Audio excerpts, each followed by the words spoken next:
Commissioner, Commissioner Kenny? Here. Great. Commissioner Chan? Yes. Perfect. It's 7 o'clock. We'll go ahead and call to order the Board of Commissioners regular meeting agenda for South County Fire for January 4th, 2022. Everybody else getting that extra 2 on the end now? In 3 days, I think I've only missed it once. We'll go ahead and have those at headquarters please stand for the Pledge of Allegiance. I pledge allegiance to the flag of the United States of America and to the republic for which it stands, one nation, under God, indivisible, with liberty and justice for all.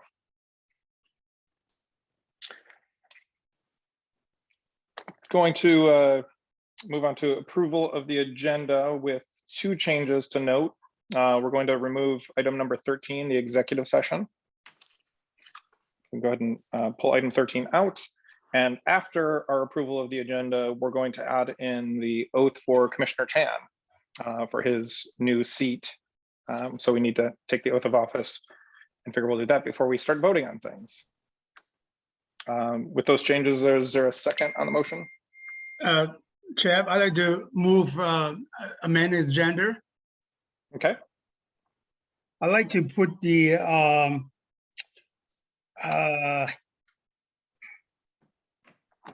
let me see here.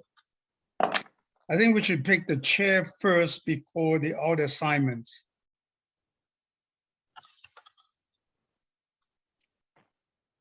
take the chair before which assignments? Don't we need to elections of the chair, the 10A? Is that required to happen before anything else? Yeah, because we really determine who's chairing this meeting here. Correct. I assumed it was just in this meeting, not necessarily the very first item of business.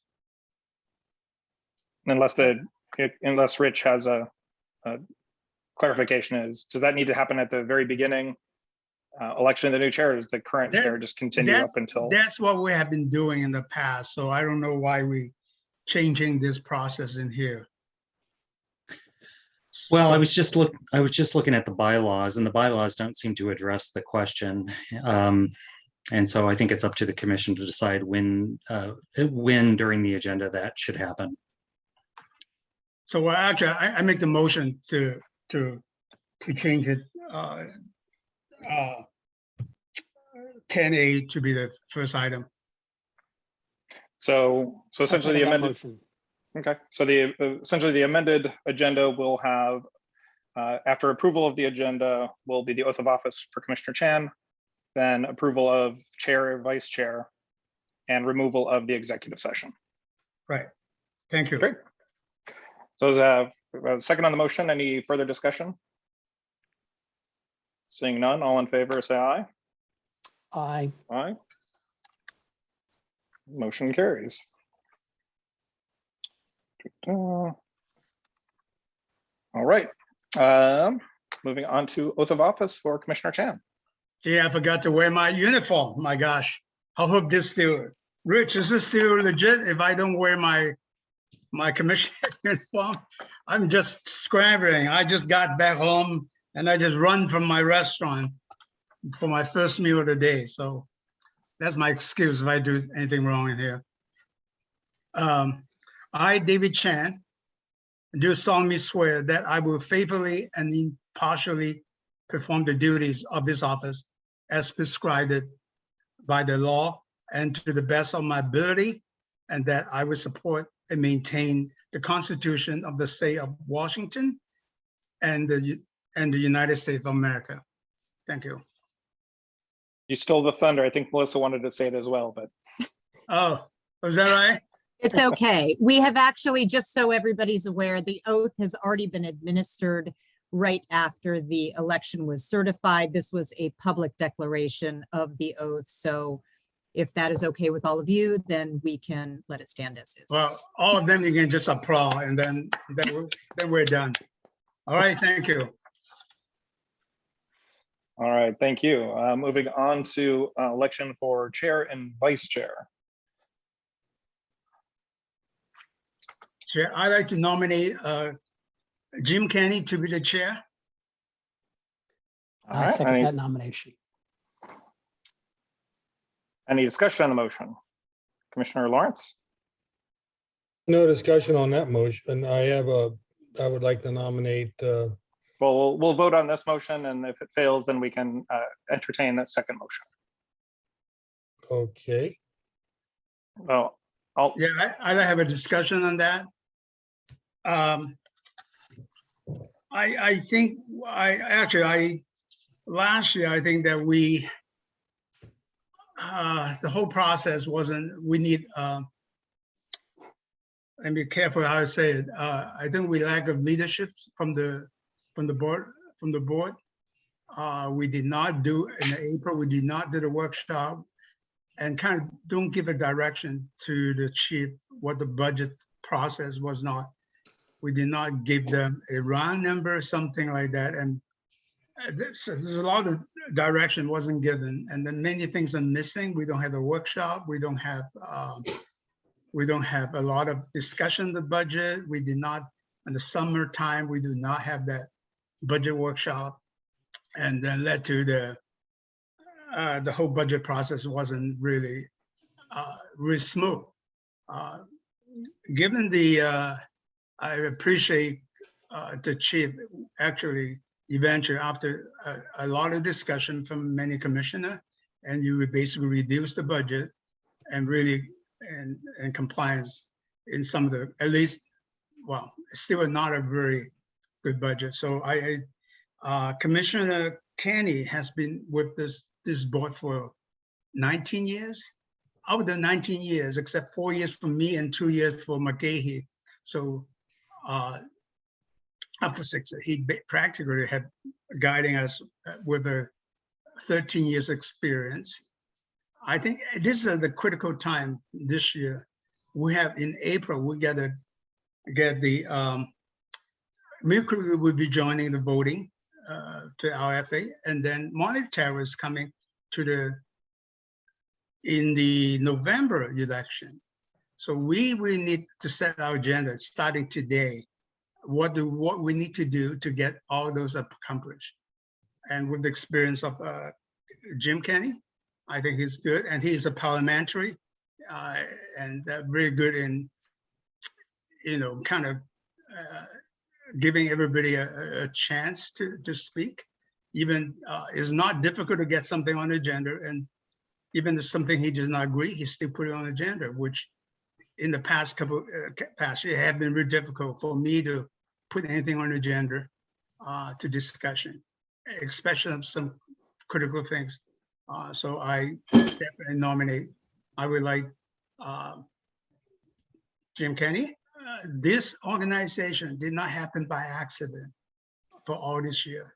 It's full experience that guiding us. So we need Jim Kenny to be our chair. any other discussion on the motion? Commissioner Kenny? Yes, thank you. I want to provide the opportunity in this election process for the board to have a choice. I think that's important as we look into 2022. I've been the chair of the board for many years up until last year. Some of the things that I try to do to make the board effective as a board is avoid committee missteps, put the best people on committees to do the job that needs to be done. Try to use board time wisely, making sure that we have our workshops in order to address long-term issues and particularly budget issues so they don't blow up on us. I try to encourage commissioners to obtain legal advice from our attorney instead of restricting access, because that only causes problems. I try to bring the board together, and I also try to facilitate issues onto the agenda so that commissioners who, they may have particular issues that they want, maybe not everybody agrees, but get those on the agenda. That doesn't mean you're going to get the vote that you want, but you can get it to a vote and not try and keep issues away, because that helps to keep the board operating more smoothly when the minority has an opportunity on any particular issue to be heard. And I try and develop consensus around issues that come onto the agenda like they're first on the agenda and then like jamming them through on the first vote when there's clearly some hesitation about the issue, or individual commissioners want more time to review it, unless it absolutely has to be heard at that time. It makes sense to push back items on the agenda and allow at least the possibility that you might generate a 7-0 vote instead of a 6-1 or a 5-2. Any issues where you can generate some more votes by giving a little more time makes sense for the board, instead of trying to just jam issues through. That only causes dissension. I think that elections are about, as I indicated, about choices, and I wanted the board to have a choice today. If you liked the division and acrimony that we had last year at the board, you should vote for Commissioner Urban. If you want to return to steady leadership that promotes teamwork here at the board, you should vote for me. But you, the board members, have the choice. Just know that you deserve the leadership that you choose. Thank you. Any further discussion on the motion?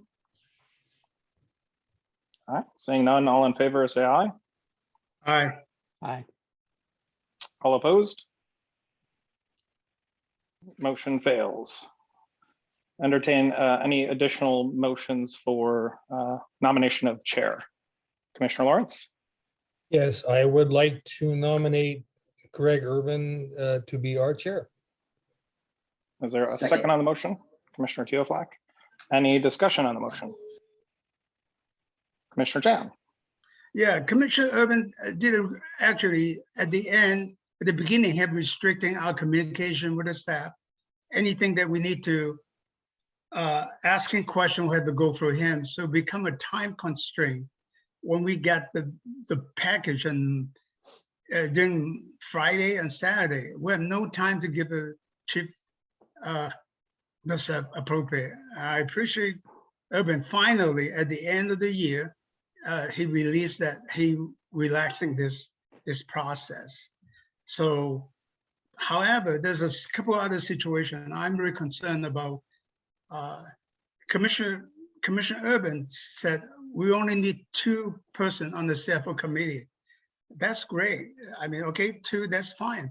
But at the end, I appreciate that under the recommendations of one of the staff to put me on the CFO committee, not by Urban, but he agreed to it. But also then he put himself into the committee. So suddenly we're switching from 2 member to 3 member without any discussion, anything at all. It become a chair prerogative. I mean, to me, if we set a rule, we have the rule to be equal to everyone, not just because you're chair, you have more authority to decide the size and whenever is convenient. To me, that is very difficult to do. And also that I ran for the at-large position because I tell people I've been looking for property for it is for that, not because not because for my selfish, because I feel there's something unfinished in this thing. That's for I want to stay on as a commissioner, because anytime I move up the district, I cannot finish my term. So to me, it is not a selfish reason, yet I was being portrayed as a selfish reason. And I was abusing, using 10 minutes of the legal of our attorney. And Rich, I appreciate that you write that off, but still, to portray me as a selfish person is really very difficult for me to swallow. And of course, not appointing the right person to the CFO committee, me being a CFO, and that's basically a public shaming on me. At least that's how I take it. And the chair did not assign the proper person to the proper committee. And yet, at the end, I'm glad that he changed his mind, approving the assignment, and then we got the thing done. So I'm glad we have a CFO now. So I am really concerned about this I mean, of course, there's other thing that criticizing me for joining the parade being because I'm on the election. A chair should not be here to criticize every single person, a commissioner. And on top of that, that's no follow through. A lot of committee is not doing the work. The chair is supposed to be looking at the process of of each committee. And I haven't get one conversation with the chair about the Snow 911 committee meeting versus last year when I have a lot of problem with Snow 911. I was able to communicate with the chair, but this time I cannot. So communication is critical, and that's the reason I vote against for this. Great. Well, Commissioner Chan, as far as your appointment to the CFO committee, we lost a commissioner due to the election, and that was my decision. It wasn't somebody else telling me that I needed to add you to that. I made the decision and asked you if you would like to serve on that committee to help fill that void. And the indications, at least at the time, was there was one additional person to interview, and hopefully that would be our final. And had a communication with Commissioner Metter also about potentially one or two additional people. And he was, as the chair of that committee, he was open to two additional. And so yes, I did appoint and chose to sit in on that meeting. So as far as the notion that I'm creating new rules, I apologize that I read the bylaws and I'm trying to apply our bylaws properly. And I know it's been perceived as I'm trying to block everybody from access to information. It's the furthest thing from the truth. It truly is what our bylaws are set up to be. And if following those is perceived as heavy-handed, then I can't do anything about that. So I would be willing to serve an additional year as chair, and thank commissioners for their nomination. Any further discussion?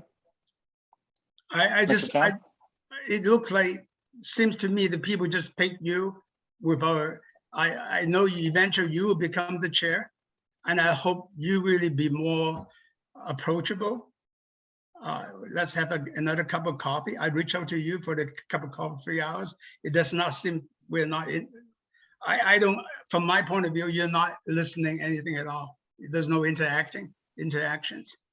I hope this time you will be more open up for discussion for the good of the organization. And I still questioning why you did not appoint me to the CFO. I mean, you appoint me, you don't see my value at the committee. Can we move on with this here? We've heard all this. Excuse Point me, of order, I Commissioner have Chan the floor. speaking. I have the floor, please. Please finish, Commissioner Chan. Yeah, so I hope that we can work in a better relationship, but I have to voice out to improve our organization. I have to come from my heart, as Chief always said, to point out the weakness in our board. Otherwise, we'll never improve. Any further discussion? It's not personal. Again, it is the process I see is wrong. Any further discussion on the motion? Seeing none, all in favor, say aye. All opposed? Nay. Motion carries 3-2. Moving on to appointment of a vice chair for the 2022 Board of Commissioners, Commissioner Lawrence. Yeah, I nominate Chris Tiaflek. We have a second on the motion. I'll second the motion. Any discussion on the motion? Seeing none, all in favor, say aye. All opposed? Commissioner Kenny? Abstain. Okay. 3 yes, 1 no, 1 abstention. All right, moving on to item number 4, our consent agenda with items 4A through D. We have a motion to approve the consent agenda as presented. Commissioner Tiaflek, Do we have a second on the motion? I'll second. Any discussion on the motion? Seeing none, all in favor, say aye. Aye. Motion carries. Moving on to public comment. Do we have anybody on the call wishing to make public comment? If so, please use the raise your hand function and we'll pull you into the meeting.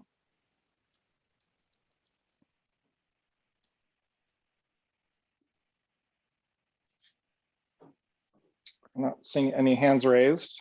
Give it another second. All right, seeing none. We will move on to our fire chief report with Chief Hovis. Thank you, Chair Urban. Good evening and Happy New Year, Commissioners, staff, and meeting attendees. Tonight, my fire chief report will start with an update on COVID-19 related statistics like it has the past 2 years. We are busy with COVID. So in the state of Washington, we're now over 880,000 cases. We've had over 46,000 people hospitalized, and we are now over 9,900 deaths in the state. It's very busy in Snohomish County. We've had over 85,000 cases. There's been an increase of nearly 7,700 cases in just 1 week. And we have had 861 COVID-related deaths. Startling number is this: there are currently 101 patients hospitalized with confirmed COVID-19 in Snohomish County.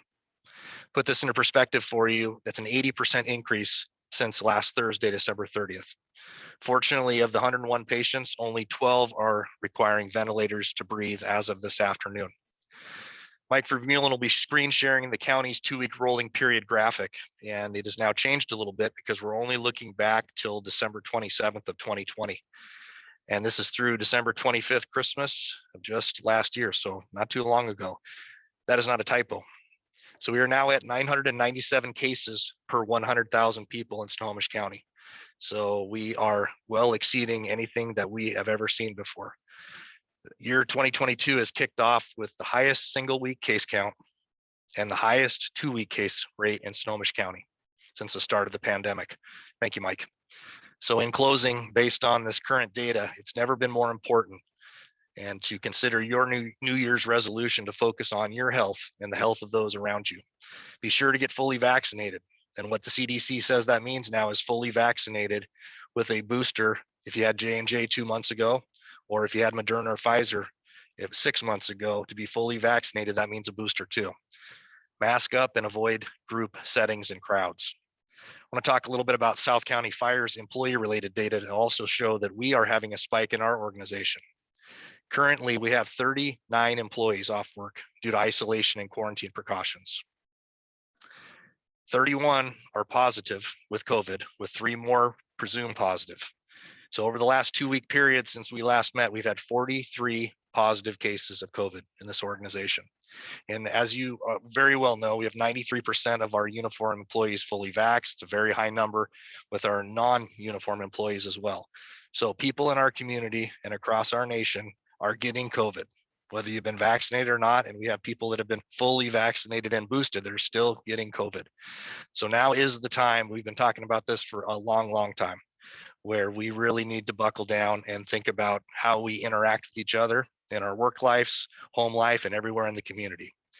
So in summary, there have been 447 employees in this organization since the start of the pandemic that have been off at some point. That's included 111 post-vaccination symptomatic employees.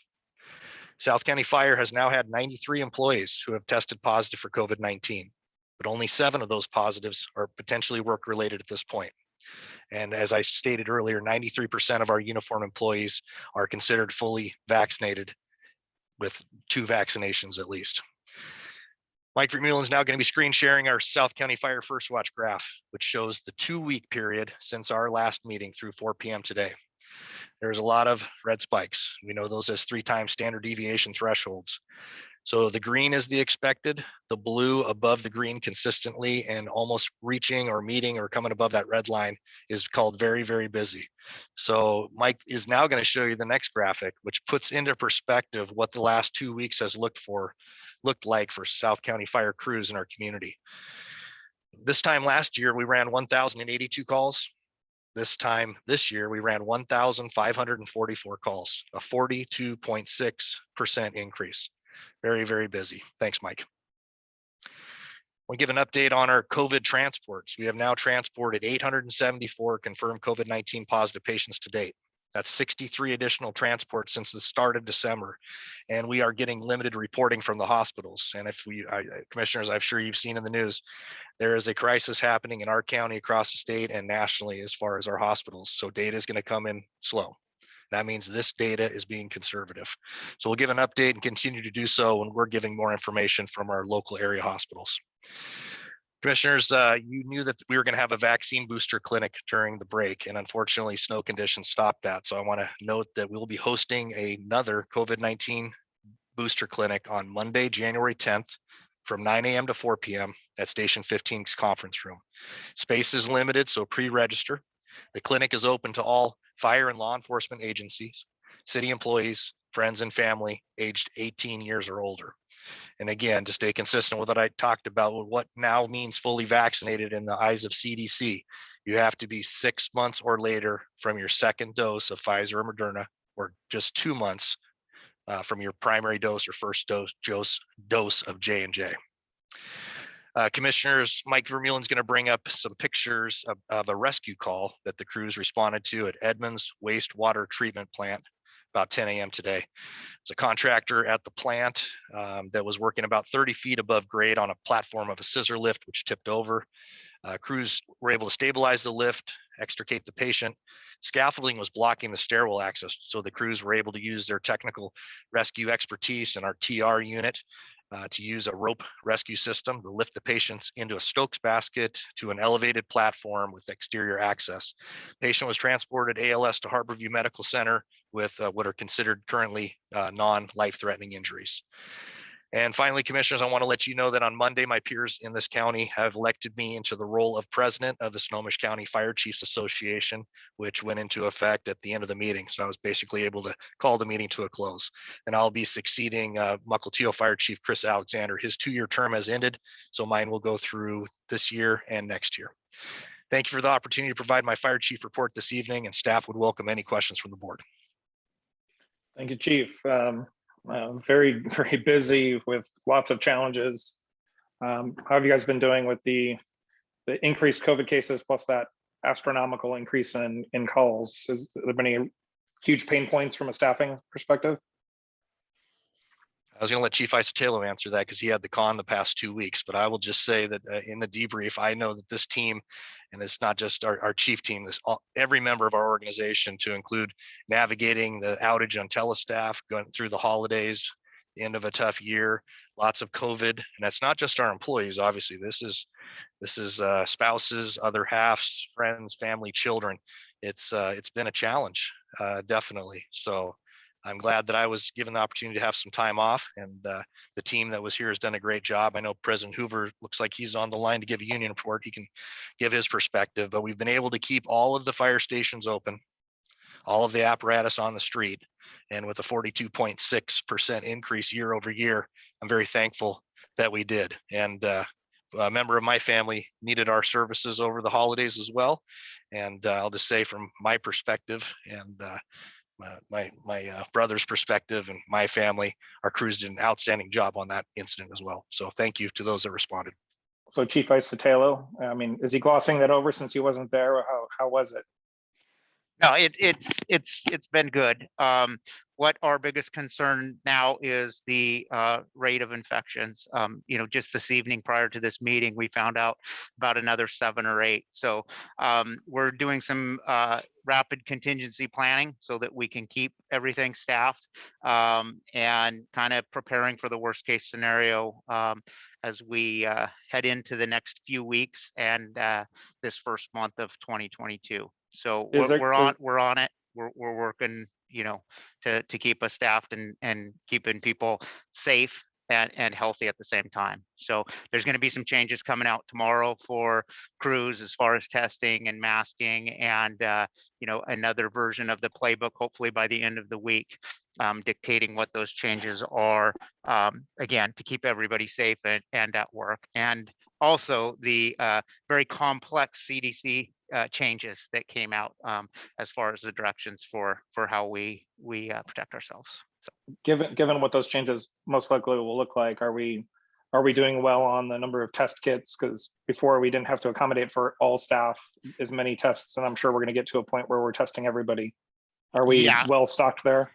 Yeah, we are. Chief Eastman's done a wonderful job in procuring those. And actually, in just a very brief conversation this afternoon with us chiefs, he's going to double down and double the number of those tests, because we've got people now testing mid-shift. We've got people testing at the end of their shift to be able to go home knowing that they didn't become positive, in the 24 or 12-hour period they were at work. So right now, we're holding our own, but again, time will tell, but we're trying to do everything we can, as we have over the last 2 years, to try to stay in front of this thing. Again, focusing on staffing and most importantly, keeping everybody safe and healthy. So that's a great question. Thank you. Commissioner Lawrence? Yeah, this might be for Chief Maxwell, but the infections, the people that are coming down with the COVID, is it mild, severe, more likely just a cold? Yeah, that's a great question. Yes, it's definitely been more in the upper airways. People aren't getting the bad pneumonia, so they're getting more of the sore throat and the congestion. So that is good. The challenge is that since so many people are getting infected, it's hitting a lot more people that can get really sick just by sheer volume of how many people it's touching. The odds have gone up, and what they're starting to see with these huge volumes are the people that already had diabetes or heart conditions or something. It's triggering more calls or more visits to the hospital in that population group too. And I think that's why, while it's milder, we're still seeing the high hospitalization rates.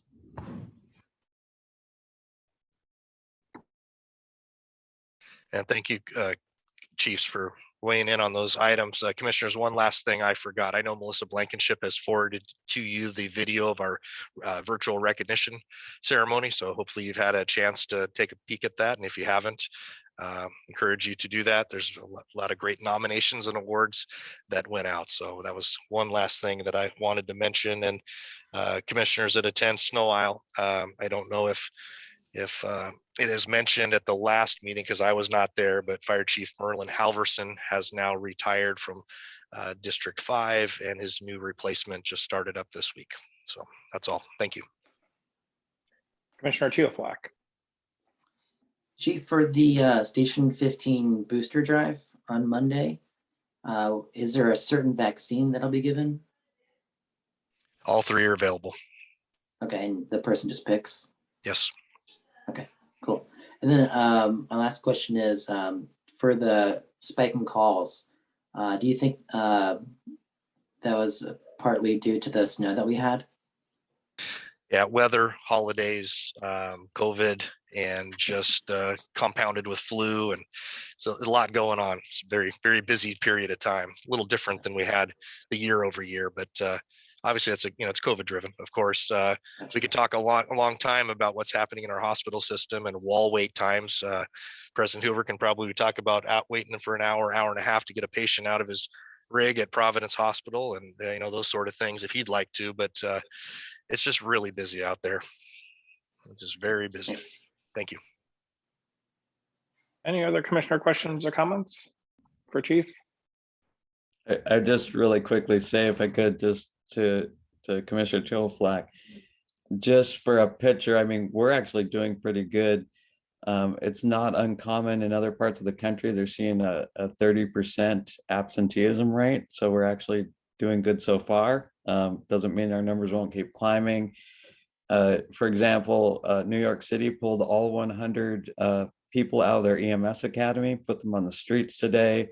Baltimore County, and this again is unprecedented, authorized all fire engines to transport to the hospital because all the ambulances were stuck at the hospital. So we're seeing things that all of your chiefs here have never seen in their career.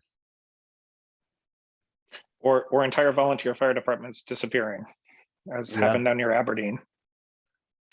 I just want the commissioners to rest assured, since, March of 2020, we have a contingency plan for the entire county. If we had to go down to one fire station, we know where the remaining firefighters would go. So we have a drawdown for every fire station based on call volume, and all the chiefs are working together. Hope we don't get there, but we made that plan back when we were in the start of the first wave, and stay home, stay healthy. So we're ready to go. So thank you. Chief, as we get into this year and we've got somebody that's there being able to do data analysis, I'd really be interested to see, you've been showing us the year over year. I'd really be curious to see what that's been like for like the last 5 to 10, because if our staffing has stayed the same and we're 50% more than we were 5 years ago on calls, something's got to change. And that'd be kind of good data to see those trends. Like, I understand the last 2 years have been unique from a, never happened before, but that's the kind of stuff would be great for us to be able to see and help set direction moving forward. I agree. And those commissioners that were here, we sure appreciated that, we went through the Citygate staffing study. We were able to add, 8 and then 12. So we went 20 plus, but it's been a while. So I appreciate what you've said, Chair Urban, and when we can look at that and take a moment to breathe, because you're right. It's we could use some more people here. So I'll talk a little bit more about where we're at with our 2022-1 Academy in an upcoming commissioners meeting. So with recruitment. So thank you. Well, if nothing else, Commissioner Teoflock. For the booster drive, how does one sign up for that? Melissa, could you?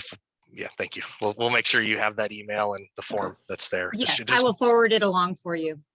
Thank you. It's hot off the press. Thank you, Shauna Ree and Leslie, for taking care of that and the team. So thank you. Thank you, Chief. Moving on to our legal report with Rich Davis. Good evening, commissioners, and Happy New Year. I have a brief report tonight. Just over the course of the last month in December, we worked on some contract review and drafting of resolutions, continuing to work on the Mill Creek annexation process, attending meetings, document revisions of the 2 agreements that remain to be worked to be brought forward in the future for approval, pre-annexation agreement and a service contract, and have continued to work on the City of Edmonds remedial measures involving meetings internally and with the Intergovernmental Committee and the city.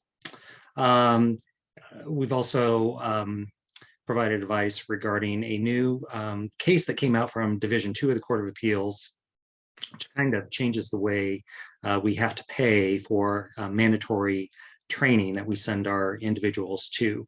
Although Division 2 cases are not directly binding on Snohomish County and fire departments therein, it's likely that other divisions would follow this case. And so what it basically says is all travel time that's involved in attending mandatory trainings is compensated. Historically, we've assumed that what is really compensated is just kind of the normal working hours. So there's a bit of a change there, and we will be bringing forward at some point a policy to kind of deal with this new change in the law.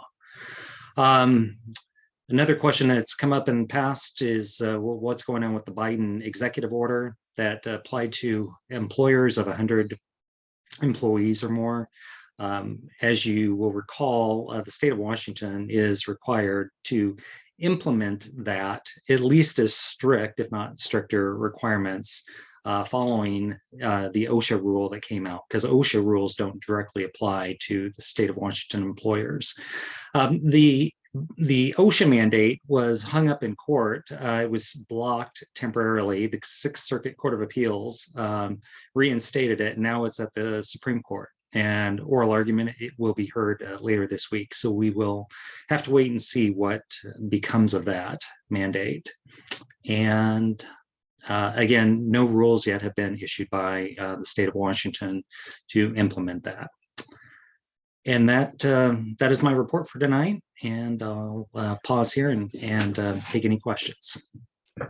So, Rich, we're moving ahead with the Mill Creek. So we passed the changes to the RFA plan.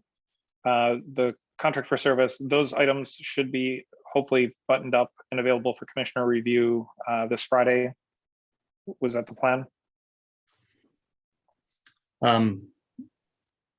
I don't think that it's on that accelerated of a basis.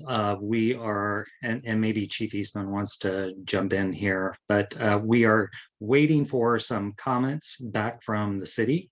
And depending on what we receive, we'll have to decide, whether we can just accept those changes, if we'll need another meeting to work through them or what happens. But we're expecting that to be forthcoming very shortly because of just the timing issues. Yeah, best case scenario is, we've got stuff to be able to share with commission as far as those service agreements. So commissioners can dig in, have that discussion at our work session and kind of flush out any additional questions or comments. Because, if they're trying to go to the voters in April, those need to be solidified here in the next month and a half to meet the timeline for that. Is that correct? That's correct. Okay. Any additional questions, comments for Rich? Commissioner Kenny? Yes, Mr. Davis, I was recalling, but I could not find where I know you had mentioned in the fall that your hourly rate was going up here at the start of 2022. What was it in 2021 and what is it in 2022? It was 275 as our municipal rate in 2021. It went up to 300 effective January 1 of this year. That's our discounted rate, which we offer to fire departments. Great, thank you. You're welcome. Any additional questions, comments for Rich Davis? All right, thank you. All right, thank you. Moving on to item number 8, our union report with President Hoover. Good evening, commissioners, staff, and guests. Happy New Year. I'd like to start our report tonight with the fact that there have been 75 IAFF members who have died from COVID-related illnesses that are considered line of duty. We've had a change on our executive board, a face that you guys have seen on here several times. Ben Ostrander chose not to run for re-election as vice president. I'd like to thank Ben for all of his time and effort and work that he has done over the years in that role. He's been a staple at a lot of these meetings, and you guys have seen his face. He's been replaced by Matt Armstrong. Matt is our new vice president, and Matt came to us several years ago as a lateral entry, most recently from the city of Mukilteo. Matt's also got some experience over in Eastern Washington and Moses Lake Fire Department.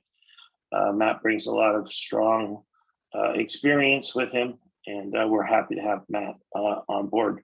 There were some other changes to the executive board faces that you probably might not be familiar with. I do want to talk a little bit about the what Chief Hovis and Chief Isatelo brought up. The call load has been extraordinary, as you saw the numbers. And as Chief Hovis mentioned, a piece of that is probably not highlighted is the amount of time our units are out of service at the hospitals waiting to offload our patients.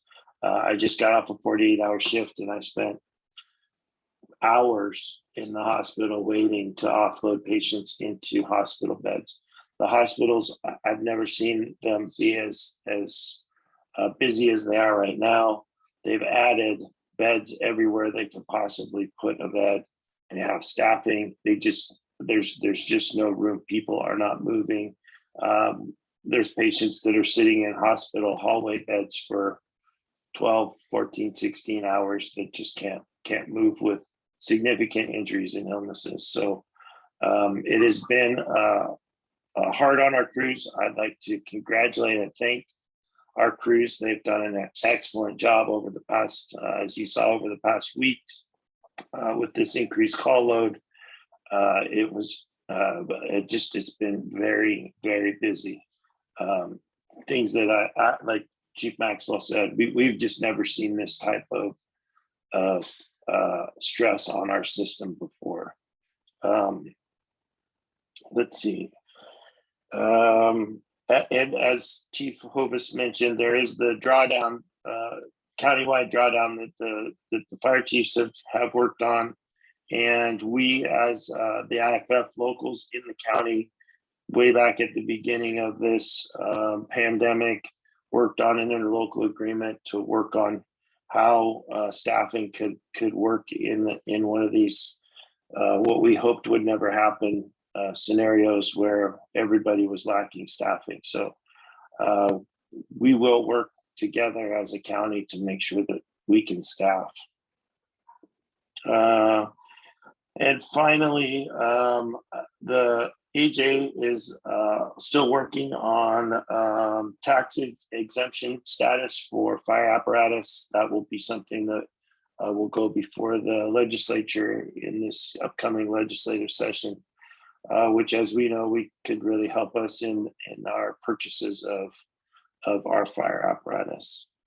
I think I'll stop there if anybody has any questions for me. Thank you, President Hoover. Commissioner Teoflack. President Hoover, a question on the sales tax exemption. Do you know if the goal is to just have state taxes avoided, or could the state also vote to have like county or city taxes not apply as well? I believe at this time we were just talking about state taxes. Gotcha. It could change though, Commissioner. Cool, thank you. Any other questions, comments? Commissioner Chan? You're on mute. I just want to follow up with Chris' questions. That we have done that many times. What changed in here? I know that in the past, we're always trying to get the exemption. Would there be any particular thing that would be more positive at this time or hopeful? I don't know that there's anything more positive or hopeful, Commissioner Chan. It's just another run at it to try and get it passed. Yeah, as you know, that what tends to happen is every other public agency then wants to get onto those bills, and that's what tends to slow those or stop them from progressing. So there's no big change. We're still just trying to keep working on those issues. But from a commissioner point of view, can we do something, have a letter or something like that in support of that? I believe we are working with the state fire chiefs and the state commissioners on this bill. So I think it's already happening. Okay, great. That's a lot of money there. Second, can you give us a list of the new executive board and the little description you just say, so we know the names and everything else in there? Okay. Sure, I will get that to Melissa to get out to all of you, if that's okay with you, Melissa, if I work through you, or Chief Hovis, if that's okay. Yeah.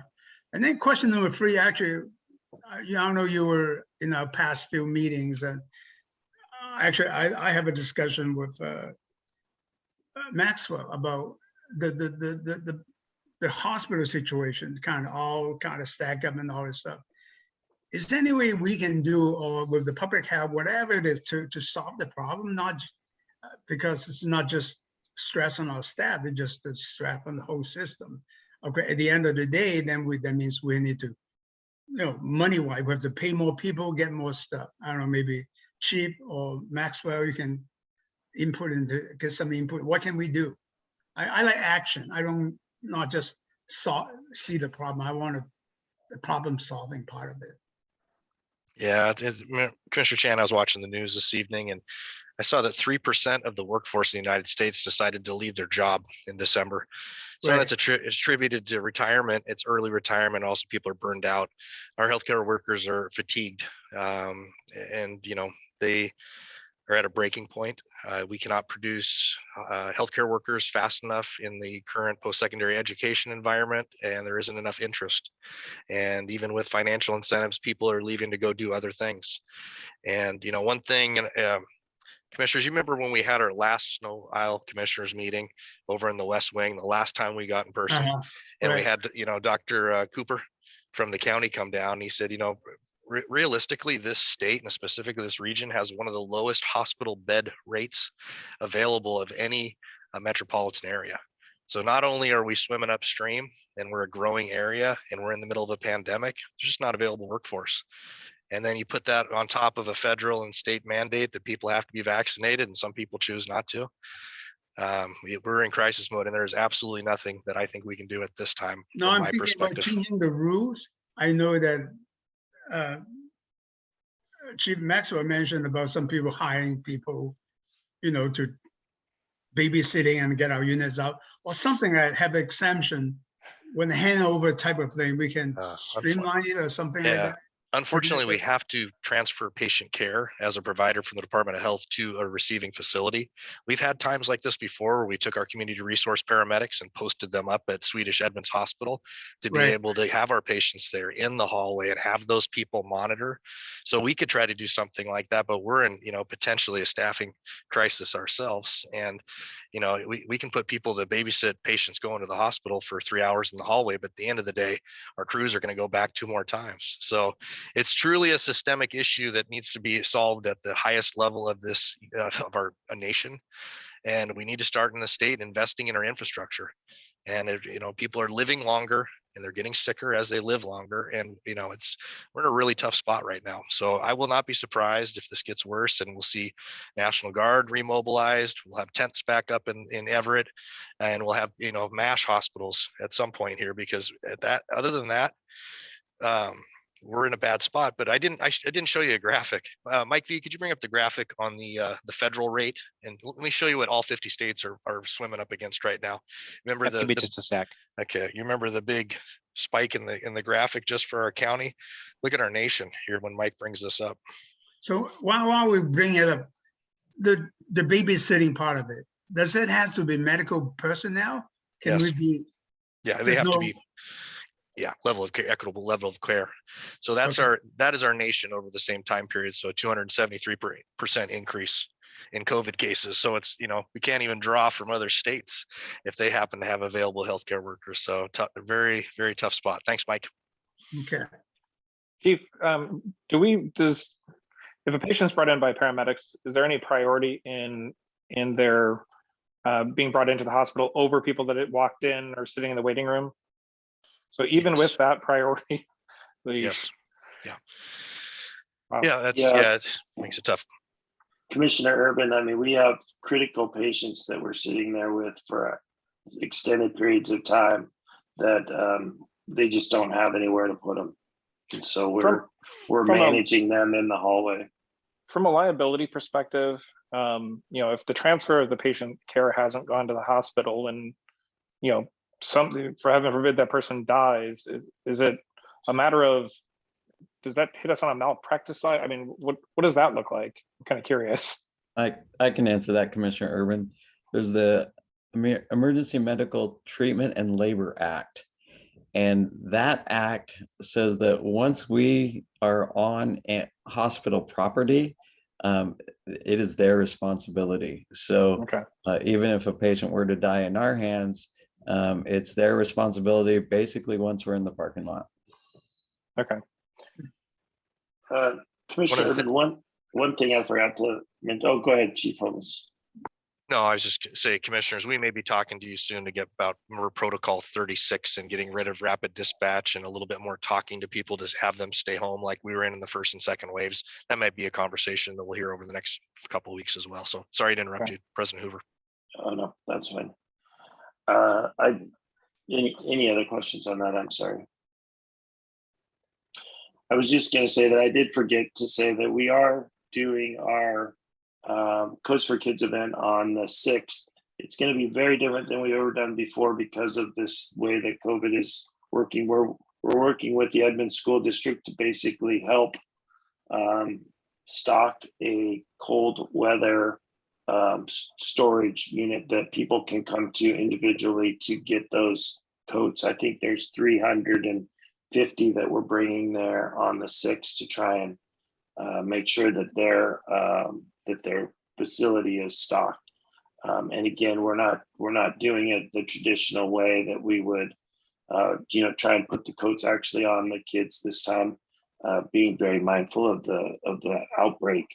And again, we really appreciate being able to do this in our community. And we're just trying to work around the pandemic itself to make sure we can still accomplish our goal. Great. Any additional questions for President Hoover?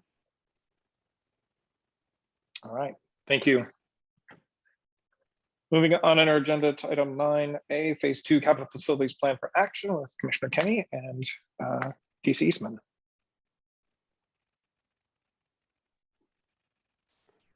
This issue is set over from our last meeting where Chief Eastman talked a little bit about where we stand, which is basically looking for approval from the board to accept the Phase 2 report. You don't have to necessarily agree with everything in there. I don't agree with everything in there, but it sets a foundation for further work at the Capital Facilities Plan Committee. And so I know we set it over. If there were more questions, I'll probably refer those to Chief Eastman, but and I didn't know if Chief Eastman had anything else that he'd like to say since our last meeting. I do not, Commissioner Kenny.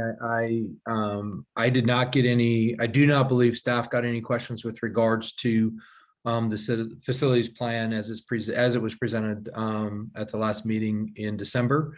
And so with that, I would, take any questions that the board has on the plan itself.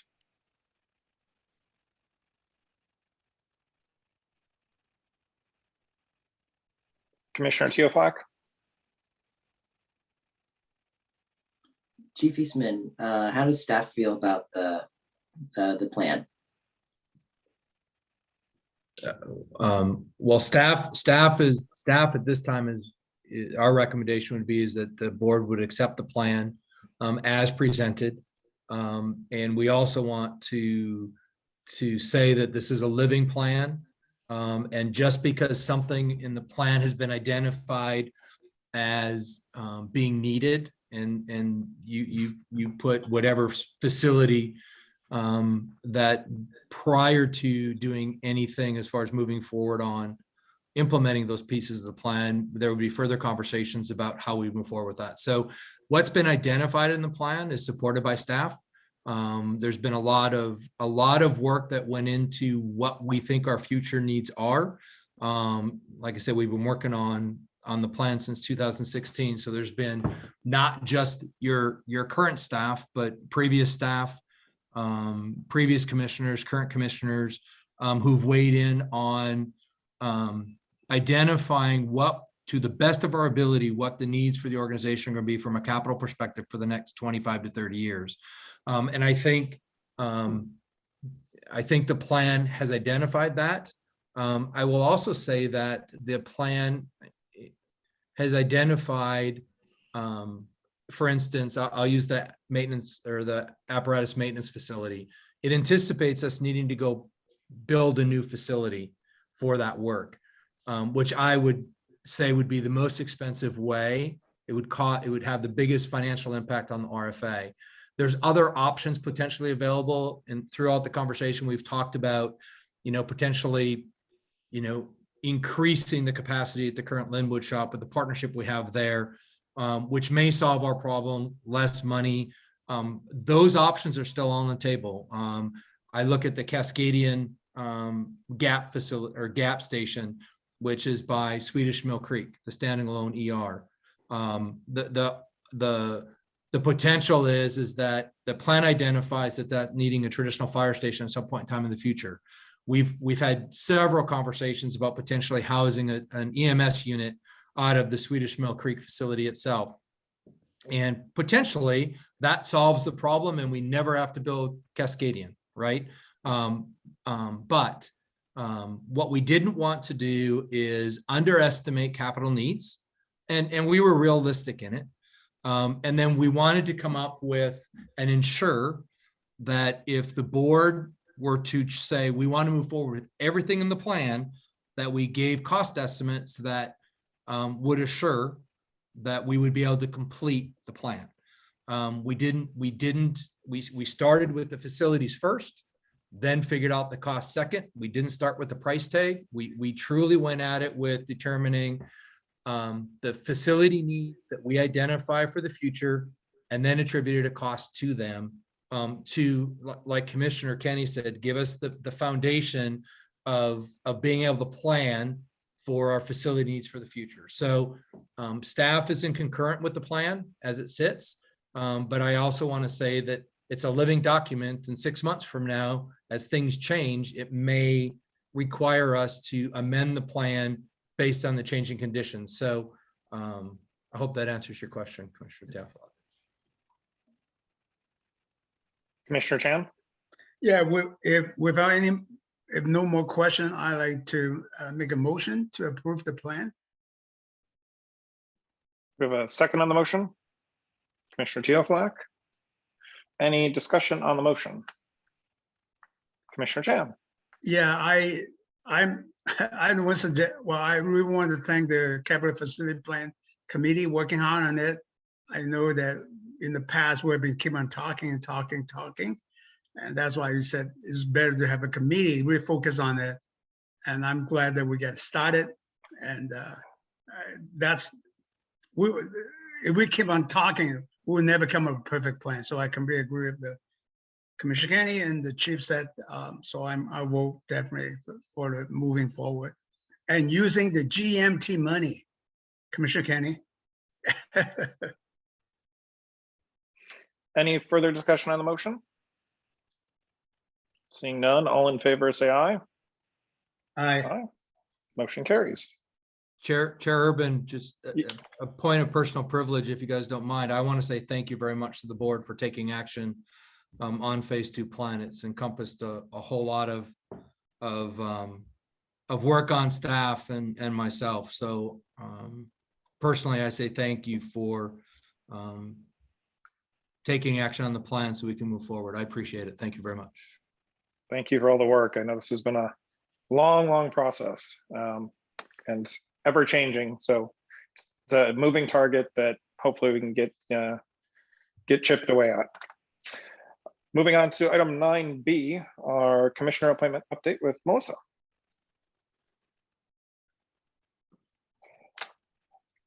Hello, everyone. Happy New Year. And I just wanted to give you an update on where we stood with the applications that have come in and the process. I apologize. I have one screen tonight, so I am going to. Can I interrupt this? And absolutely. I was going to say, I wanted just to double check on the update of the District 4, if we've received any applications. We have not. We have not received any applications for any of the positions. I have one. I had one inquiry for District 4, and I have one gentleman who this evening, about 20 minutes before the meeting started, confirmed that he would be submitting an application for the at-large position. We'll be there. Commissioner Lawrence? Yes, I'd like to make a motion to appoint Derek Daniels, the person that came in close second on the election, to the at-large position. All right. Was there a second on that motion? Second. Commissioner Teoflag, any discussion on the motion? Commissioner Chan? Yeah, point of order, Chair. During the last meeting, we have the 6 to 5. So we have 5-1 motion to extend the application until January 26th. So we make that commitment to the public. And I know that I have advertising, promoting a lot of people to some people through channel that they should really apply for it. And many of them have questions, but they said, well, I said, well, until 26, you have plenty of time to apply. Without any warning, anything else, now we're appointing something. That is completely not in the, it's our border. basically. We, right now, you go to our website right now, we still say January 26th, the application. And I think this is really not cutting short of the public. That's a trust. We just ignore the whole thing. We just one meeting ago, we said we extend 26, and now suddenly we're going to appoint someone. This is completely out of order. I'm not sure that is really can be emotions in here.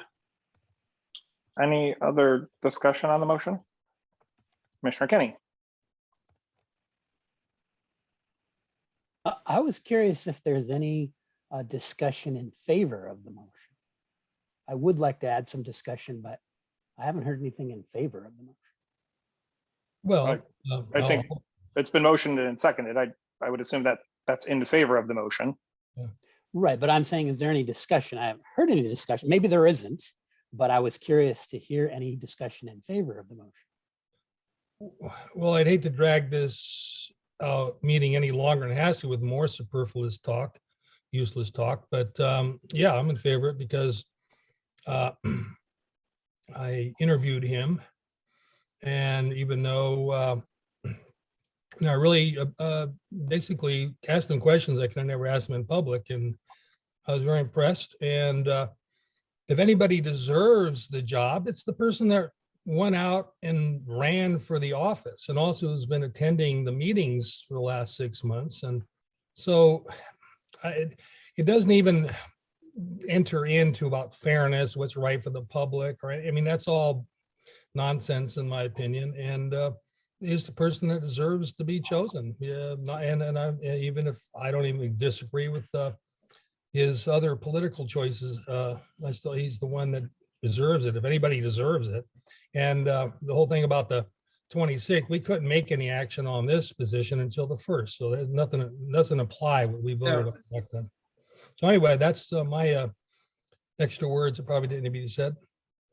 And I'll speak, I did express my feelings on the motion, on this matter after it was revealed that the other person withdrew their consideration. But I felt like, somebody that actually took the time and the effort to apply, run for the position, lost by 300 or 400 votes out of 32,000. It was not some kind of resounding, 90 to 10. That they're actively interested. And as we're seeing with their District 4 position, we're not finding, it's been over a month, and we've had 0 applications. Moving forward as a 5-person commission for the next month or two, we're limited in how many people we can have on committees. We're limited in having that additional depth and breadth that additional commissioners will bring. And, as Commissioner Lawrence pointed out, nothing could officially be done until after the 1st, when the time had passed for that person to withdraw their So any other discussion? Commissioner Teoflock? Yeah, my opinion is that the person who came in second, because it was just so close, it was a difference of 382 votes.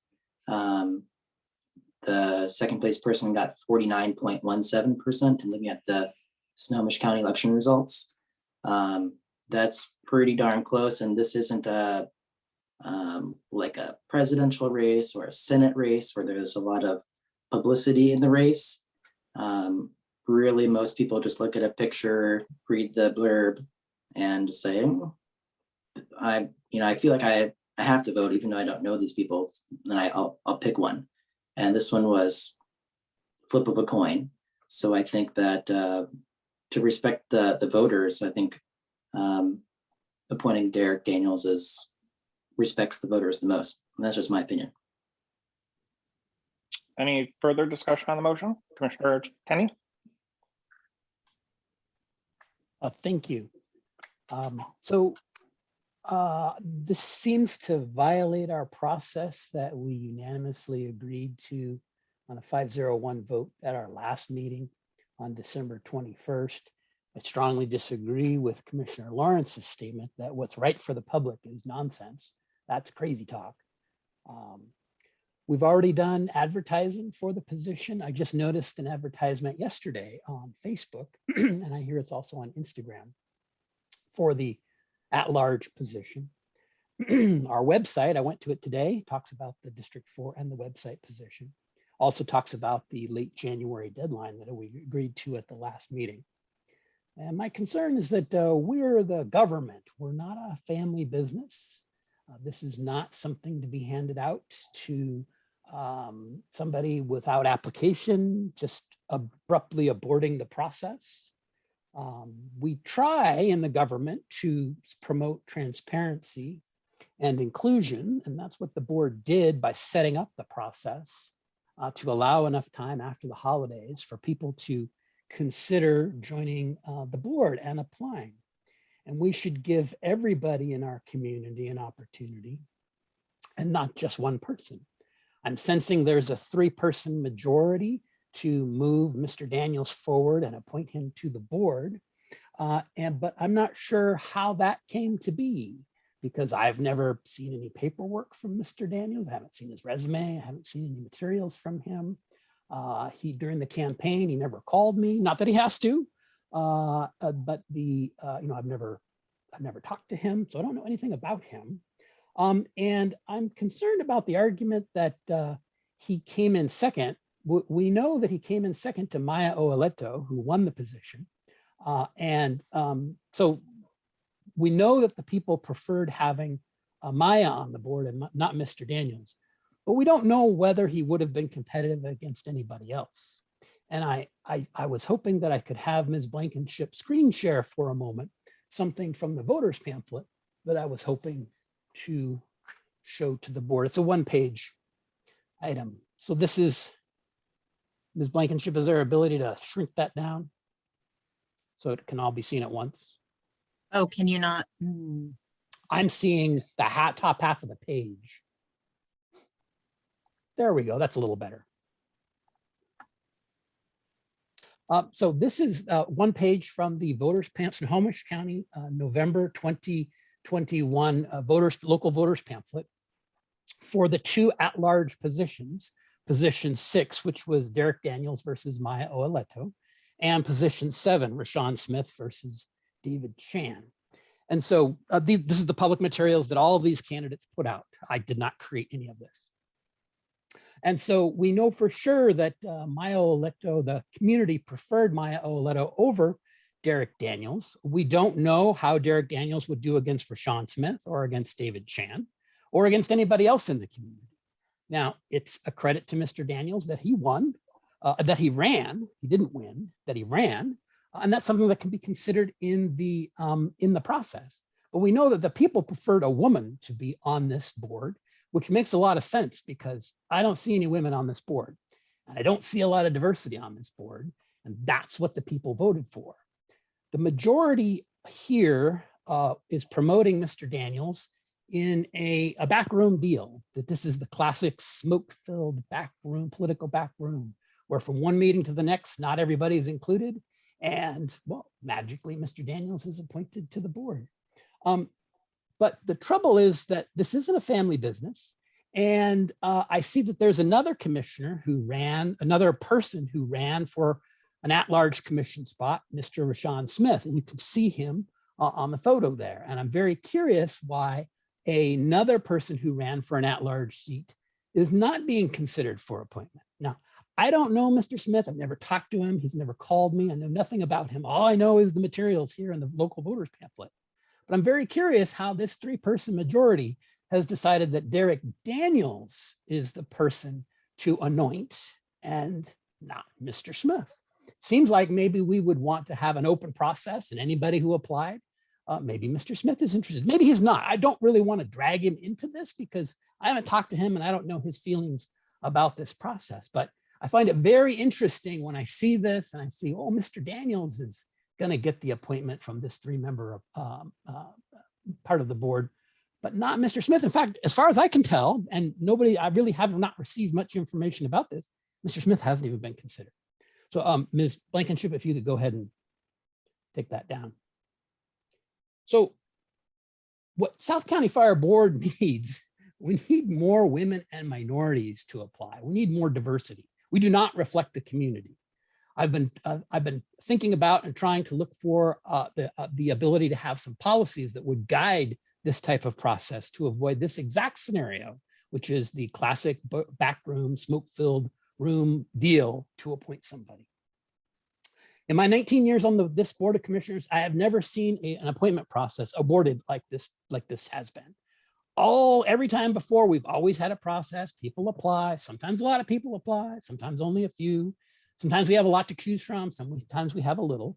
But we invite the community because it's good for the community to know that they can serve and be part of their government, but also for us that we solicit that input from the community for people to choose to be a part of it. And Mr. Daniels could be a very competitive person in that process. I don't know. I don't know who else would be interested. But here, the majority 1 meeting ago said, yeah, let's have this open process. And now it's a closed process. And the trouble is, if we can't trust you in these smaller things, how can we trust you in the larger things like taxes? What will our contract cities and Mill Creek say about a board that says one thing, oh, transparency, oh, we want to have an open process, anybody apply, and oh, nobody need apply, but those we have chosen. No open process. So far, I assume Mr. Daniels is blameless in this process, a mere pawn used by the majority. But now he knows, and if he accepts the appointment, then he blesses this backroom dealing that brought it about. If Mr. Daniels is acting in the public interest, he would welcome the application process to show that he was the best person for the job. And in fact, isn't that what we're looking for? Transparency, people from the community to apply, and finding the best person for the job. But that's not what's happening here tonight. The majority of the board is choosing, you can see what they're choosing, and it's an anointment process with everybody else, i.e. me and Commissioner Chan, cut out of the process. There's no materials here, and Mr. Daniels is just appointed to the board. So, I keep thinking we've hit the bottom at South County Fire's board, but it seems bottomless. We just go deeper and deeper. This is a complete lack of leadership. And if this was a firefighter position, we could easily get sued for it. I can't imagine Ms. Hollenbeck would be embracing this type of turnabout if this was a firefighter position that we were hiring for. But look, the votes are there. I'll be very curious to see what happens. But again, another dark day at the South County Fire Board of Commissioners, and another time where we rip things apart for the benefit of what the majority perceives as their personal interest. And I also know that Mr. Daniels, I'm just going to leave it at that. Thank you. Commissioner Chan. Yeah, that's the reason I said the discussion is that Mr. Daniel deserved it or not. That is completely irrelevant. We did not follow our own procedure. Mr. Daniel himself called me just 6:25 I was eating. I was rushing it. He appeared to me, he just wanted my support. I said, I don't even know you. What can I give support, right? And he basically say he got the vote. He just want more support. So how can I make? So what I'm trying to say to you guys that we cannot reverse ourselves from one meeting to another. If you guys really want to appoint him, we should have don't extending the application, right? You have the vote. But now we become not be trusted by anybody. You're going a bit far, David. You want to talk about the conversation we had on the phone the other day? Point of order. Allow Mr. Chan. You coming out of order here. Commissioner Lawrence, let Commissioner Chan finish. Okay, Chair, I think we need to order a Robert Rule order for everyone, because I still see many commissioners don't even know how to conduct in a board meeting. Okay, Commissioner Lawrence called me up, convincing me trying to do that. I said no. I thought I got another arrangement, but somehow I did not hear him from back. I make 3 or 4 phone call. He does not have the courtesy to answer my phone. I answer his phone every time I answer. I cannot, it is very difficult to run the board. Everybody just doing their own thing. But here's a critical part of it. We are losing the public trust. Melissa, just someone have now called in and say interest in that position. So tomorrow, how can we answer to that person and say, oh, sorry, we appoint someone already. What you saw on the website cannot be trusted. So I don't know. I mean, do you, I cannot keep silence on this. I will, this is not our process. We have done that before, right? All this power play. One commissioner to me, I got 5 votes for this. Shut up and don't even talk. This is not how a board meeting. We need to listen to each other. And just right now, I hope we can just table this and let's have another discussion before, because we agree on 26, allowing all the way. What is Sunday? You said, well, we cannot wait another person to come on the February. I don't know what happened in the holiday. Why we change our mind so much?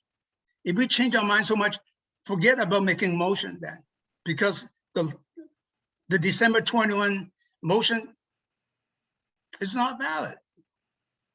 I asked each one of you explaining what is the changes here from last meeting to here. Please, Commissioner, can we move each one to of you. Commissioner Lawrence? Yeah, I wasn't going to say anything to add more to this stuff. I was going to leave it lay. I understood from my conversation with Commissioner Kenny last week about this, that he was adamant that we should go through the process. And so he stuck to what he said, and I respect that.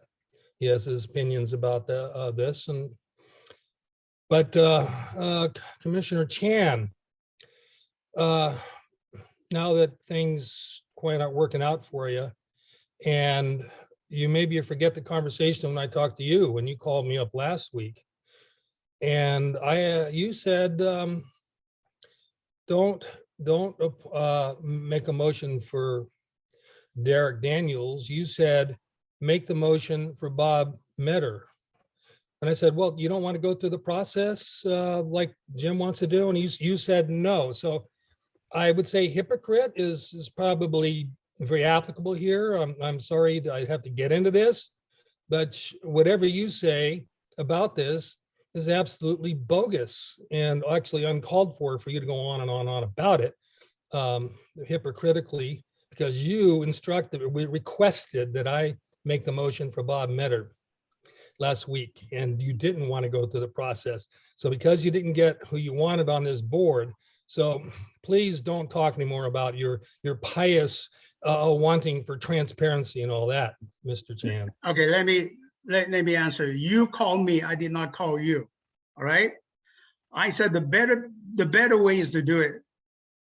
Commissioner Metter as a placeholder for a couple of months until we get more chance, but also that he get involved in here. He's not going to hold that for the remaining of the term.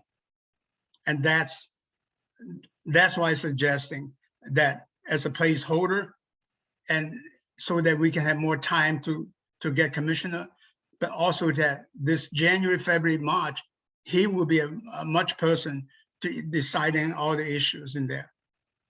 I did not ask you to do it. I said, I will support that alternative and not this one. And that's what I said. He's not replacing whole 2 years time. Okay, please do not make this facial thing in here. This is complete unprofessional. Commissioner, you're making faces and everything. This is completely unprofessional. This is recording in here. All right. Well, you So shouldn't change the truth here. No, Chief. no, I Yeah, tell your you the phone truth. call was that, and you said that. No, you call, did I call you or you call me? Commissioners, You call me, right? No, you call me to ask for Daniel. I said, no, I get a better solutions in here. And by the way, Commissioner Matters, he is not going to stay here for the remainder term. He's just a placeholder for a few months. We have more time to ask. Is not replacing the rest of the term. All right. So you and I need to have a cup of coffee. All right. Right. Thank you. any other discussion on the motion? All right, seeing none, all in favor, say aye. All opposed? Nay. Hey, Motion carries 3-2. It's 8:25. Let's go ahead and take our 10-minute break. We'll return back to this same meeting at 8:35 and continue on in our agenda.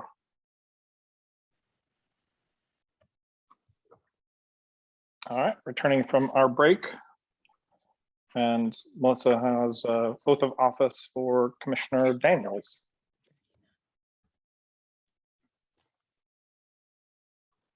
Welcome, Mr. Daniels. Can you Thank please you. raise your right hand and repeat after me? I, Derek Daniels, I, Derek Daniels, do solemnly swear do solemnly swear that I will faithfully and impartially that I will faithfully and impartially perform the duties of this office perform the duties of this office as prescribed by law as prescribed by law and to the best of my ability, and to the best of my ability, and that I will support and maintain and that I will support and maintain the Constitution of the State of Washington the Constitution of the State of Washington and the United States of America. and the United States of America. Welcome to the Board of Commissioners. Thank you. I look forward to working with all of you. All right, welcome. Moving on in our agenda to item 10A. We have our committees to establish for the year 2022. So in this past year, we've had a CFO selection committee, we had the intergovernmental, we had a capital facilities plan, Snow 911, and then we did still technically have the individual cities, the Mukilteo, Mill Creek, or sorry, the Mukilteo, Mount Lake Terrace, and Briar committees. And so as the board needs to approve the committees for the year, I'd like to motion that the following committees be approved for the year 2022. That being the Intergovernmental Committee, maintaining that, our Capital Facilities Plan Committee, our Snow 911 representation, and then adding on essentially taking out the individual cities and having those be part of the intergovernmental makes sense. But adding on a finance committee, as was suggested by a number of commissioners in this past year, especially as we're bringing on a new CEO here in February, to have a finance committee that can work closely with that individual moving forward. So those would be the four committees that I would like to motion to approve for 2022. Is there a second on the motion? Commissioner Teoflack, any discussion on the motion? Commissioner Kenny? Yeah, point of order. What you're creating standing committees when you create the finance committee, and standing committees aren't allowed in our violation of our current bylaws, which really raises a question that the board it's timely for the board to consider, and that is going back to more permanent committees. So if you look in our bylaws, no permanent committees are allowed. All of the current committees are transitory in nature, typically a year long or for a defined task. But in the past, we have had standing committees. We got rid of those and in exchange created the work session or the second Tuesday night work session. We used to only meet the first and third Tuesday of the month. I think it's a good time to possibly consider going back to committees. If we were to do that, you probably want to have an HR committee. Typically, the two big committees in the past have been the HR committee and the finance committee. Those handle most issues. Then you have the intergovernmental committee to take care of other jurisdictional issues. And, your SNO 911 or capital facilities plan is, it's a particular issue. But we would need a bylaws change to do that. But the carrot to potentially dangle out there for the board is possibly maybe get rid of the second Tuesday night meeting of the month and just go to 2 meetings. But it would take a bylaws change to do that. I want to be sure we're operating pursuant to the bylaws. So I want to throw that out there as a possibility of something that could be changed in the near future and actually go to full committees. Thank you for the suggestion. Commissioner Lawrence. Yes, Commissioner Kenny, could you run that by me again? We had committees, but they weren't. What's the difference between what we had last year and what we should be having, or what we had before? I'm a little confused. Not objecting anything. I just don't understand. All of our committees have been ad hoc committees for a year or for a particular task, like the Chief Financial Officer Committee for a particular task. But I want to say 7 years ago, 6-7 years ago, we went from a committee basis and 2 meetings a month to not having committees, not having permanent committees, and then picking up the work session on the second Tuesday of the month. And what I'm suggesting, because I've seen this committee creep over the last couple of years, which is not necessarily a bad thing. The commission decided to move away from committees because of problems with committees and basically be a committee of the whole and handle all issues in the work session, but pick up that second Tuesday of the month. As the committees creep back, I want to be sure we abide by the bylaws, which will take a bylaws change, not necessarily a bad thing. Perhaps let's go back to a committee-based system. And if so, you probably need a finance committee and an HR committee, because those were always the big committees. Most people wanted to be on finance, HR not quite as interesting, but those two handled the big issues, most of the issues. We always had an intergovernmental committee that handled the jurisdiction, things with other jurisdictions. And those 3 committees pretty much ran all of the issues that we came across. And we only had 2 meetings a month. So, that might be something the board is interested in. And let's get back to full, robust committees, as opposed to what I'm seeing as committee creep, where a finance committee is going to take over a huge body of issues. If we had an HR to take on the HR issues too, maybe we don't need to meet that second meeting of the month. So I just want to throw that out there. It would take a bylaws change. So something to think about. Okay, to ask a question some more.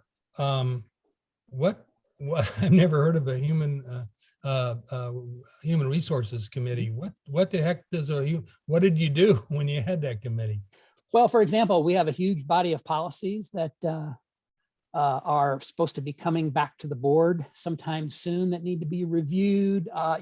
COLA issues in the fall, the step increases for employees, other, the insurance issues, the health insurance issues as they relate to employees. So not as many issues as the finance committee, which tended to be the most robust and meaty issues, but plenty of issues. And those 2 committees really ran most of the issues for the board. And but that was a committee system, and we moved away from it consciously. And I'm seeing the creep back towards committees. Maybe let's make the full leap, and maybe we could avoid the second Tuesday of the month meeting. What you're trading is you'll have a committee meeting, like I get assigned to the HR committee. I'll have that committee meeting sometime during the month, once per month, usually, not always, at a time convenient to everybody on the committee. So it wouldn't be on that second Tuesday of the month. So you give up the second Tuesday, but you're going to give back an hour or 2 at some committee meeting in the later in the month. But if you're on the HR committee, you won't probably meet every month. So get some free time. Commissioner Chan and Commissioner Teoflack. Yeah, I think I was involved in restructure our committee situations. I think while we're at it, I think we should go ahead and reviewing our bylaws to go through all the other things that, because the committee difference and everything, the bylaw has to coordinate with it. So I suggest that maybe Commissioner Kenny, you take a look at that. How do we changing back the old bylaw, and so that we can be coordinated. Commissioner Teoflack. I think having 2 meetings a month would be really good for staff to respect their time. So I think this is something that is just new to me right now, and I feel a little bit more comfortable on thinking about it. So that's kind of where I am right now. And I guess when it comes to an HR committee, I guess that's the one committee that maybe I'm opposed to just on the past 5 minutes. So that's where I stand right now. Commissioner Kenny, so what were the reasons for making the switch from a 2-meeting committee system to the 3? I mean, it was like 6 to 7 years ago, and I'm wondering if the organization and the size and the number of problems, if that would still be enough for us, because I know the work sessions have been good for getting kind of more robust reports from committees on different topics. Just kind of curious. That puts us at a 2-week lag between getting information and then the next vote. What was the justification reasoning for killing that committee system as it used to be? It basically had to do with the personality of the commissioners. We had certain commissioner or commissioners that turned the committee into a fiefdom. The committee then handed out lots of work assignments to the chief and various staff members, operated kind of as a mini chief on those issues, and hoarded the information. And so that became a significant problem for the board because it turned into quite the show, shall we say. And so we got rid of it and took all of the issues to the work session so the whole board could see everything, so that the board would everybody be on the same, more or less level playing field information wise. But then you had to pick up the 3rd meeting of the month. So it really has to do with the personality of the commissioners. The commissioner or commissioners that were involved in that are no longer with us. We have different commissioners now with different personalities. Maybe that committee system would work for those that have been around for a while or have talked to city council members from different cities. Different cities take different approaches to committees, if they're good, if they're bad, or working as a committee of the whole. It just kind of depends a little bit on your flavor of hoarding information and who should have information. It can work either way, but as I see committees creeping back in, I'm like, hey, maybe we should just go all the way and then save ourselves a little time on that 2nd meeting of the month. So, Commissioner Lawrence, then Commissioner Chan. Would it be possible for us to decide that we want these ad hoc committees to get started and then convert them if we all decide that we want to cancel the 2nd week meeting and just go down to 2 meetings a month? Can we do that? Do you think, Commissioner Kenny, is that parliamentary or bylaws possible? I don't know about the finance committee because that definitely strikes at being a permanent committee. But I suppose anything's possible. Commissioner Chan? Yeah, I think at that time we only have 5 commissioners. So that's the reason it's much easier. Just, the 2 other commissioners attending get a similar level. At that time I was the chair. I was the one who really had problem with committee basically running the whole show rather than the board running the whole show. The key thing is that the committee need to come back, cannot make a decision alone to act on it. They have to come back to the board for the approval. So that's the key thing. So I do think that it might be time we can go back to the committee system. Again, I like Commissioner Kenny go through the whole bylaw and revise everything so that we can have a pre-coordinate, not haphazard type of organization. So Commissioner Kenny, so what could be put into place to prevent, errors of the past? I mean, attitudes, once somebody's on a committee, what can be put in place that prevents those old issues from creep if we changed our meeting schedule and the process that we're currently doing? I don't have a great answer for that. Well, one thing we do is that, even committee will have a minutes, so we know what's going on in the committee, and that will submit to the board. So I guess it's all personnel. I think we can, we can, you know, the board has to be strong to govern the committee. Any other discussion, Commissioner Lawrence? Well, to answer your question, Commissioner Urban, is that we appoint, well, how about Melissa? She's kind of in charge of us, and we give her the power to go after any commissioner that gets out of line, like maybe I did tonight, and with a cattle prod. Okay, a few or Kind of one. hard when we're her boss. Yeah, so that's just a, it's a thought anyway. Maybe I'd like to make a motion to appoint. Well, we currently have a motion What's the already on motion? the table. The motion was for 2022 to form the committees for intergovernmental capital facilities, a finance committee, and Okay. the Snow 911. Okay, that's- I'll make a motion after all this. Any other discussion on setting those as the committees for 2022? Seeing none. All in favor, say aye. All right, All opposed? No. Motion carries 5-1. Commissioner Kenny on the no. And no, I definitely would be interested to look at the idea of the team meeting and a more committee structure. Would be an interesting thought process. And we have one more commissioner to bring on board. Be good to have a full complement if we're going to make that kind of a large decision, change of bylaws, things like that. Commissioner Chan, you wanted to also chime in? I'll just go ahead, make a motion to appoint Commissioner Kenny to review the bylaw to see how can we, accommodate the committee systems and review the whole bylaw. I second the motion. Any discussion on the motion? Commissioner Teoflack. Just to see if Commissioner Kenny's okay with that work. He just got it signed. Well, and my question would be, is that something that has to be motioned, or is that purely let's dig into it, so when this issue does come up potentially in 2 to 3 months, that we have more information? Yeah. I mean, are we forcing Commissioner Kenny into this? Any other discussion, Commissioner Kenny?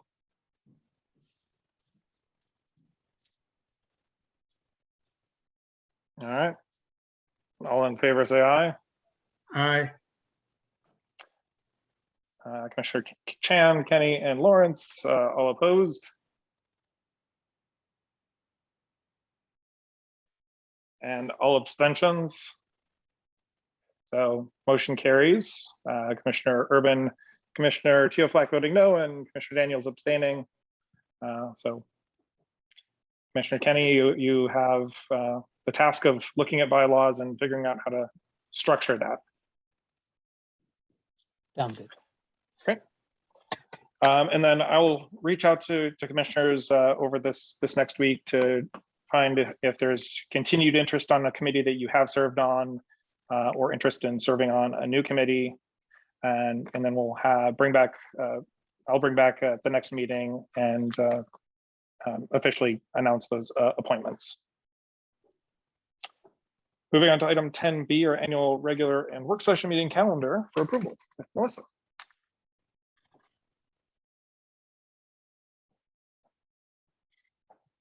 You're on mute.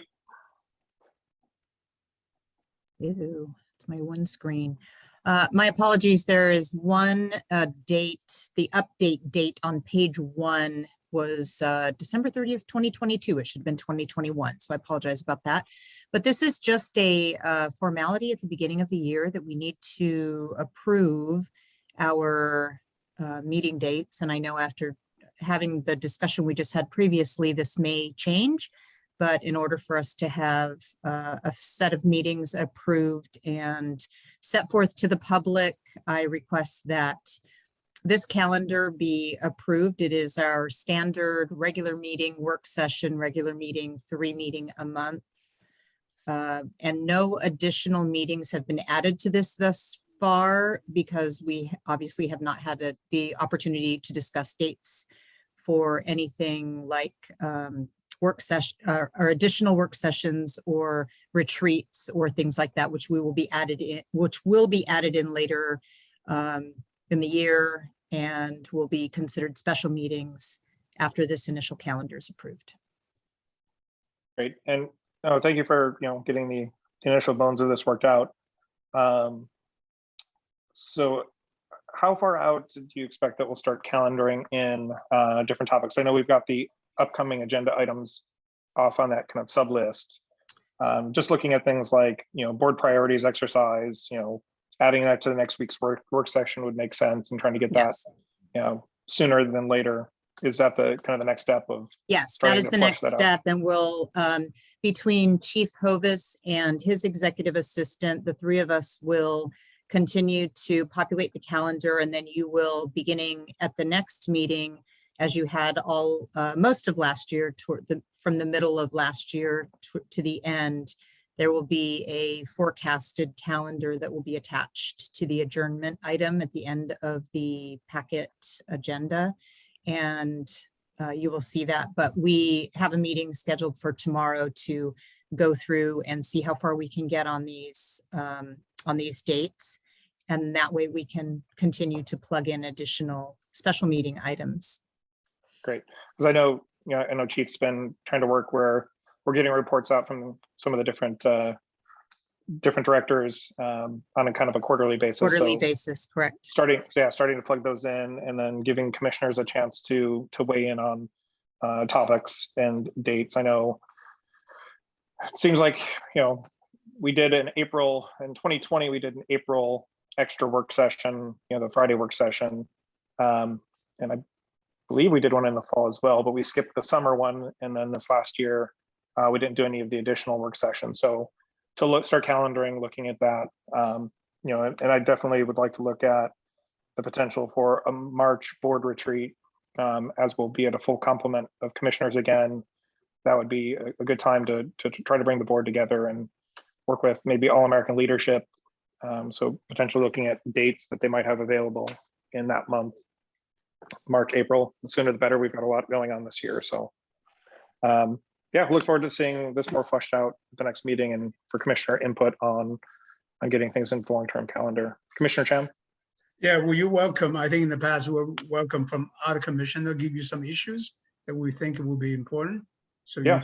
we can vote, and then maybe even on timing of those issues we need to discuss. If you like that, I like to submit to you. Yeah. This thing. Okay. Any other discussion on this? I don't think there's been a motion to approve. Okay. Any motion to approve the tentative meeting schedule as presented? Commissioner Teoflack, second on the motion. Commissioner Lawrence, any further discussion on the motion? All right, seeing none, all in favor say aye. Aye. Aye. Motion carries. Moving on to committee updates. We have some committees that still held over. So we'll go ahead and start with, was there anything for Snow 911, Commissioner Chan? Not yet. So I'll probably get some information next week. Okay. Commissioner Kenny for Capital Facilities? Nothing. Yeah. CFO committee has kind of disappeared as we've identified and have a tentative start date for our CFO. For intergovernmental, we met yesterday evening with Mill Creek, a short meeting, just kind of updating on current status and progress. Some of the service agreements and other things were kind of briefly touched on, as Rich mentioned, waiting for some feedback on those.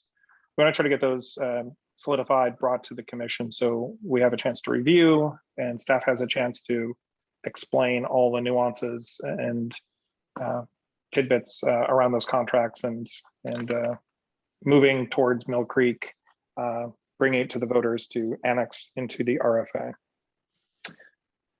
Nothing else for committee updates. Moving on to commissioner comments.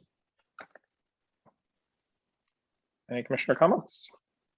Commissioner Chan. Well, Happy New Year, everyone, and welcome, Derek, Mr. Daniel, to come on board.